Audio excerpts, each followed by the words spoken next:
So we've had this Famiworths coffee pot for a couple months now, and we've run quite a few cups of coffee through it, and it makes a good cup of coffee. We really like it.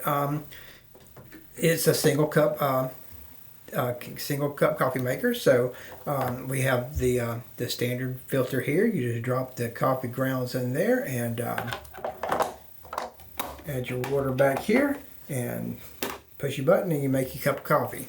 It also has a second one of these cups that holds your K-cups or your Keurig style K-cups, so you can make coffee with those. So we prefer ground coffee. I think K-cups are a little bit wasteful, but they do offer quite a bit of flavors, and you can have a lot of variety in your coffee. So I see the appeal of that. But for us, we pretty much just like regular coffee with a little bit of creamer. So we just stick grounds in there, and it works. It works great either way. Of course, there's other things with the K-cups that you can do, like hot cocoa and stuff like that come in the K-cups. So yeah, there's definitely benefits being able to do both, and we like that it can do both. We had a Keurig for a while, and they only accept the K-cups natively, but you can buy the adapters and stuff. But they always tend to fail after a little while, so we replaced our Keurig, which was considerably more expensive than this unit, with this. So yeah, it worked out really well for us. Easy to clean. You have your spill cup here, down here. You can take it out and wash it. Your coffee cup sits on that. Also easy to just wipe it off and you're ready to go. Other than that, it's a simple, basic machine.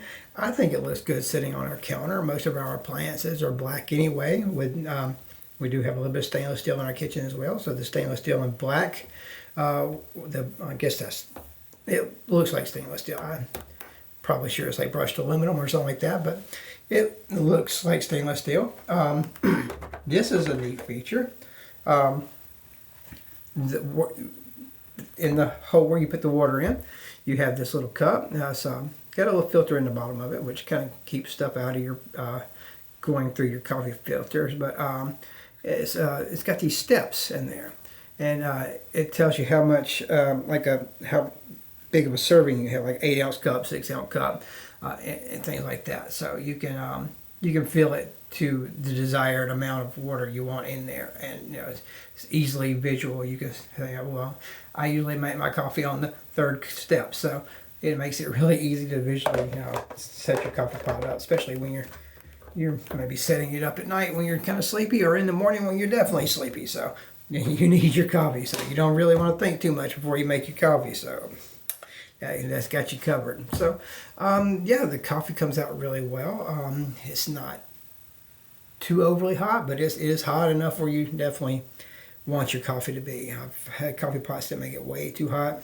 This makes it pretty much just right. It's not too hot, not too cold. It's it's consistent. So yeah, we like that fact that you get a consistent cup of coffee. You get as much out of it as you put in. So it's like if you put the water in, and you pretty much get out what you put in. So sometimes in my Keurig it'd be a little iffy on whether or not he'd give you all the water you put in it. So yeah, it's a very very nice coffee pot for the price, and we've really thoroughly enjoyed it. And it doesn't take up a whole lot of counter space. It's easy to put away, or just leave it out on the counter. But yeah, if you want a single cup coffee pot, and either if you want to do the K-cups, or you want to do the just regular grounds, this thing has you covered, and it makes a good cup of coffee. So okay, well, you have a great day, and take care.